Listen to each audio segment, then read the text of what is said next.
ఎవరమ్మా నువ్వు? నువ్వు ఇక్కడికి ఎలా వచ్చావు?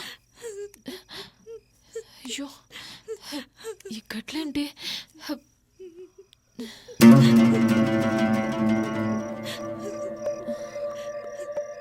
ఎవరు శివ ఈ పాప? ఒక చిన్న పిల్లను బంధించి నువ్వేం చేయాలనుకుంటున్నావు?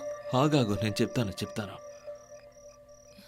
ఆన్లైన్లో రమ్మీ ఆడి 30 లక్షలు అప్పు చేశాను. అందులోంచి నేను తప్పించుకోవాలంటే రెండు ఆప్షన్లు. ఒకటి, మనం సూసైడ్ చేసుకుని చచ్చిపోవాలి. నేను ఆ ఆప్షన్ ని చూస్ చేసుకోలేను. నిన్ను బాగా చూసుకుంటానని మీ నాన్నకి సవాల్ చేసి పెళ్లి చేసుకున్నాను. రెండోది, అమ్మాయిని కిడ్నాప్ చేసి వాళ్ళ నాన్న దగ్గర డబ్బు తీసుకోవడం. వాళ్ళ నాన్న డాక్టర్, ఈ ఏరియాలోనే పెద్ద డబ్బు ఉన్నవాడు. రేపు పొద్దున్నే 50 లక్షలు డబ్బు ఇస్తా అన్నాడు. అందులో 30 లక్షలు అప్పు తీర్చాక ఇంకా 20 లక్షలతో మళ్ళీ రమ్మీ ఆడడం మొదలు పెట్టా అనుకో, పోగొట్టిందంతా ఒకే వారంలో లాగేస్తా. నీకేమైనా పిచ్చేంట్రా?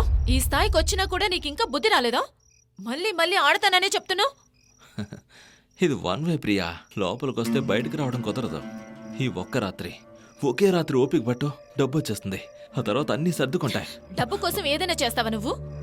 ఈ రోజు ఈ అమ్మాయిని కిడ్నాప్ చేసావు, రేపు ఎవడైనా వచ్చి డబ్బిస్తానని చెప్పి నన్ను అడుగుతాడు, అలాగే తీసుకెళ్ళి ఇచ్చేస్తావా? హే, ఎందుకు అలా మాట్లాడుతున్నావు? పెళ్లిలో అందరూ నన్ను ఎంత హేళనగా మాట్లాడారో నీకు తెలుసా? పోయి ఎందుకు పనికిరానివని పెళ్లి చేసుకున్నావని ఎన్ని మాటలు అన్నారో తెలుసా? నా హస్బెండ్ కోటీశ్వరుడు కాదు, కానీ నా మీద తను ఎంత ప్రేమ చూపిస్తాడో తెలుసా? నేను చచ్చే వరకు నన్ను చాలా బాగా చూసుకుంటాడని గర్వంగా చెప్పొచ్చాను. కానీ ఇక్కడికొచ్చి చూస్తే నువ్వు ఒక క్రిమినల్లా మారిపోయావు. నేను కరెక్ట్గానే ఉన్నాను ప్రియా.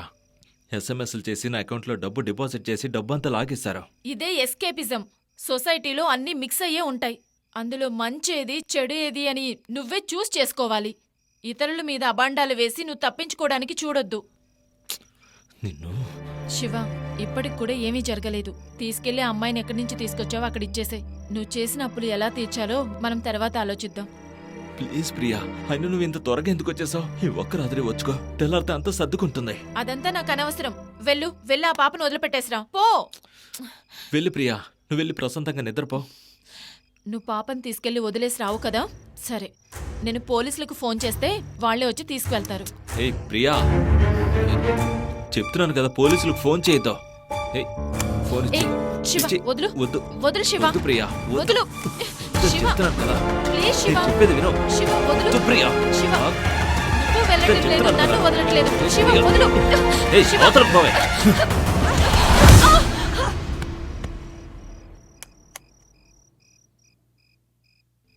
ప్రియా, ప్రియా, ప్రియా, ప్రియా, నీకేమైంది? ప్రియా, పైకి లేగు. ప్రియా, పైకి లేగు. ప్రియా, పైకి లేగు. ప్రియా, ప్రియా, ప్రియా, ప్రియా, ప్రియా, ప్రియా, లేగు. ప్రియా, ప్రియా, ప్రియా, ప్లీజ్ ప్రియా, పైకి లేగు. ప్రియా, అయ్యో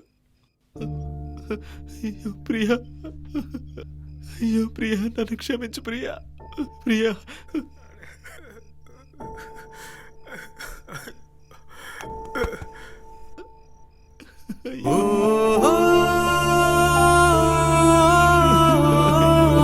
అయ్యో, నా చేతులతోనే నేను చంపేశాను కదా ప్రియా.